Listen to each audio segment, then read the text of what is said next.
Hello my loves and welcome to my channel. My name is Sherelle and I post videos every week about beauty and hair. If that sounds like something you are interested in, please support my channel by subscribing. These are the top 5 things that I wish I knew before starting Tretinoin.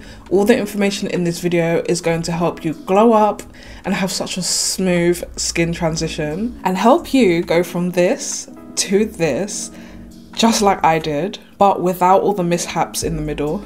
Now, unless for some reason you like red skin, itchy skin, skin with lots of hyperpigmentation, then you are going to want to lessen your skin routine. In the first few months of starting Tretinoin, you do not need a 10-step skin routine. Matter of fact, the skincare routine that you're used to, just quickly pick it up and throw it out the window because it's not going to work. Tretinoin is a powerful exfoliant and you will see flaking and sometimes even peeling, especially during the adjustment period where your skin's just getting used to it, which could last anywhere from 4 to 6 weeks. So keep things really simple. All you need is a gentle moisturizer, a really gentle cleanser, and of course a sunblock.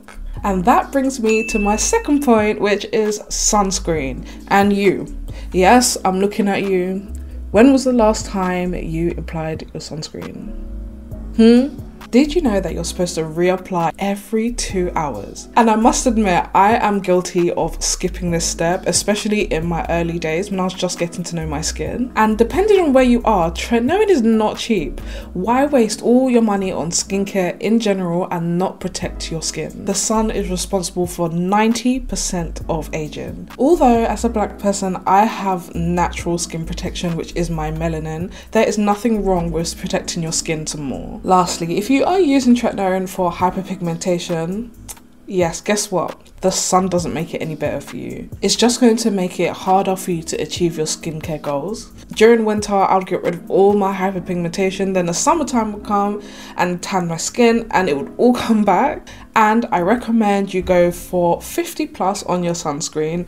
The one that I use is by Supergoop and I'll leave it in the link down in the description box below. I haven't tried many sunscreens, but I've fallen in love with this one because it doesn't leave a white cast. You can get quite big jugs like this size and you could also get tiny ones, which I like to keep in my handbag. If you have dry skin, you have to try out this product whether you're planning on using Tretinoin or not. Cerave's healing ointment with hyaluronic acid. I'm telling you, whenever I had dry flaky skin, this stuff came and saved me so many times. And even though my skin has adjusted to Tretinoin, I still use it on my lips, my face, my neck area, my hands, the heels of my feet. I have this massive tub here and don't judge me guys, I bought this over a year ago and it is still up to here, it's still really full. In hindsight, you don't really need a huge tub like this because it has lasted so long. You can buy the small ones you can keep in your bag, and that one's pretty cool because you can carry it around with you and you will need to moisturize your skin during the day. I do recommend this huge tub if you have children that have eczema. They're definitely going to benefit from this, but otherwise just go for a smaller tin. But trust me, if you take anything from this video, tip number 4 is do not manually exfoliate your skin. I've tried it myself and I made a huge mistake. Luckily, I was able to bounce back from it. As I said before, Tretinoin is a powerful exfoliator. It's doing the exfoliating for you at deeper levels than you can reach. Manually exfoliating will make your skin extremely itchy, red, sore. It's just a no from me. I normally use a support in the shower, which is a type of bar sponge that is very exfoliating. I recommend it for all of your body, everywhere apart from the areas where you are using Tretinoin. This is what my neck looked like a day after. As you can see, it's very raw, red and inflamed. It was horrible.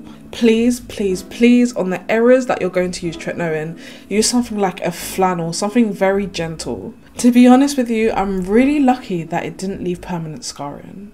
And last but not least, please trust the process. I did not go from this to this.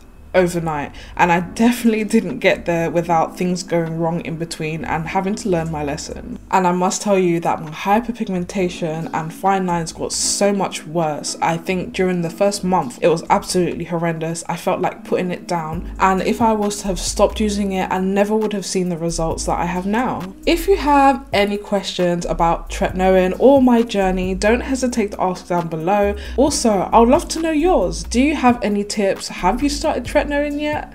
Click here to see my playlist on tretinoin, and if you're interested in lifestyle and vlogs, here is that channel, and I'll see you in the next one. Bye!